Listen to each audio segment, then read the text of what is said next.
Hi friends, ఈరోజు మనం మాట్లాడుకోబోతున్న topic degree 5th సెమిస్టర్లో 4th unit budgeting and budgetary controls. నా దగ్గర తెలుగు మీడియం మెటీరియల్ ఉంది, అది చూసుకొని చెప్తున్నాను. ఇంగ్లీష్ మీడియం వాళ్ళకి మధ్యలో చెప్తాను, సో ప్లీజ్ కొంచెం అడ్జస్ట్ అవ్వండి. ఇంకా టాపిక్లో వెళ్ళిపోతాం. ఇక్కడ చూసుకుంటే ప్రాబ్లం 1లో 40,000 ఆర్టికల్స్కి ఉత్పత్తికి సంబంధించిన వివరాలు ఇచ్చారు. ఇది పర్ యూనిట్ కాస్ట్ ఇచ్చారండి. అంటే ఒక యూనిట్ తయారు చేయడానికి ఎంత అవుతుంది, ఒక్కొక్క దానికి మెటీరియల్ ఎంత అవుతుంది, లేబర్ ఎంత అవుతుంది అని ఇండివిజువల్గా ఇచ్చారు. అలాగా 40,000 ఆర్టికల్స్ సంబంధించిన ప్రొడక్షన్ కాస్ట్ ఇక్కడ కింద మనకి ఇచ్చిన కాస్ట్ షీట్ ఒకసారి చూడండి. ప్రత్యక్ష మెటీరియల్స్ 30 రూపాయలు, డైరెక్ట్ మెటీరియల్ అంటారు. ప్రత్యక్ష శ్రమ డైరెక్ట్ లేబర్ 15 రూపీస్ పర్ యూనిట్కి. చర ఓవర్ హెడ్స్ అంటే వేరియబుల్ ఓవర్ హెడ్స్, ఇది గుర్తుంచుకోండి, ఇక్కడ జాగ్రత్తగానండి. ఇక్కడ ఏంటంటే చర అనేది ఎప్పుడు యూనిట్స్ బట్టి మారుతుంది, వేరియబుల్ ఓవర్ హెడ్స్ అంటారు ఇంగ్లీష్లో. సో వేరియబుల్ ఓవర్ హెడ్స్ అంటే it varies with the number of units produced.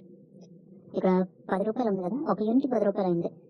10,000 యూనిట్లు అయితే 10,000 ఇంటూ 10 రూపాయలు, 40,000 యూనిట్లు అయితే 40,000 ఇంటూ 10 రూపాయలు, అది అలా మారుతూ ఉంటుంది. ఇక్కడ కింద చూసారా స్థిర ఓవర్ హెడ్స్ అని 3,20,000 రూపీస్ ఫిక్స్డ్ ఓవర్ హెడ్స్ ఇచ్చారండి. ఇదేంటంటే 40,000 యూనిట్స్ ఉన్నప్పుడు 3,20,000 అయింది.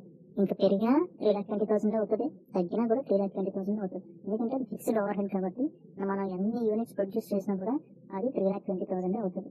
ఓకేనా, అదే ఇక్కడ మనకి చూపించారు 3,20,000 డివైడెడ్ బై 40,000 యూనిట్స్ కంటే పర్ యూనిట్కి 8 రూపీస్ కాస్ట్ అయింది అని. నెక్స్ట్ చరం వ్యయాలు. చరం వ్యయాలంటే వేరియబుల్ ఎక్స్పెన్సెస్, డైరెక్ట్ ఎక్స్పెన్సెస్ 2.5. ఇది కూడా నెంబర్ ఆఫ్ యూనిట్స్ బట్టి మారుతుంది. చరా అని ఎక్కడైతే వచ్చిందో మనకి అది నెంబర్ ఆఫ్ యూనిట్స్ బట్టి వేరీ అవుతూ ఉంటాయి. అది ఇంటూ నెంబర్ ఆఫ్ యూనిట్స్ చేయాలి. ఇంకా మిగతా ఎలా చేస్తామో ఇది అంతే. నెక్స్ట్ అమ్మకం ఖర్చులు, సెల్లింగ్ ఎక్స్పెన్సెస్. ఇందులో ఏంటంటే 20% స్థిరం అంట, మనకి 7.5 రూపీస్ ఇచ్చారు. అమ్మకం ఖర్చులు అనగా 7.5 రూపీస్, అందులో 20% అంటే ఎంత, 7.5లో 20% అంటే ఎంత, 1.5 రూపీస్. 1.5 రూపీస్ స్థిరం ఫిక్స్డ్ అంట, మిగతా 6 రూపీస్ ఏదైతే ఉందో అది వేరియబుల్. ఓకే, మనం ఏం చేయాలంటే ఇప్పుడు 1.5 రూపీస్ ఇంటూ 40,000 యూనిట్స్ చేస్తే ఎంత వస్తుంది, అరౌండ్ 60,000 అలా వస్తుంది కదా. ఈ 60,000 అనేది స్థిరం ఫిక్స్డ్ అనమాట, అది నెంబర్ ఆఫ్ యూనిట్స్ పెరిగినా తగ్గినా అలాగే ఉంటుంది.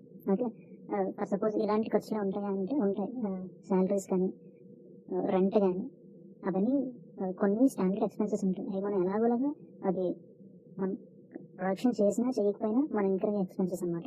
అలాగా కొన్ని సెల్లింగ్ ఎక్స్పెన్సెస్ 20% అనేది ఫిక్స్డ్. ఓకే, 20% అంటే 1.5 రూపీస్ ఇక్కడ ఇంటూ 40,000 చేస్తే మనకి 60,000 వస్తుంది. 60,000 అనేది కింద ఇచ్చారు చూసారా లెవెల్స్, 60,000కి 70,000కి 80,000కి మనకు తర్వాత చెప్తాను, అది కంప్లీట్ చేయమని ఇచ్చారు. అన్నిటి దగ్గర అది 60,000 అవుతుంది. మిగతా వాటికి మాత్రం మారుతుంది. మిగతా 80% ఉంది చూసారా, 7.5 రూపీస్లో 80% అది మనకి చేంజ్ అవుతుంది 6 రూపీస్. ఆ 6 rupees into number of units అది మారుతూ ఉంటుంది. ఇదైతే సేమ్ కాన్స్టెంట్గానే ఉంటుంది.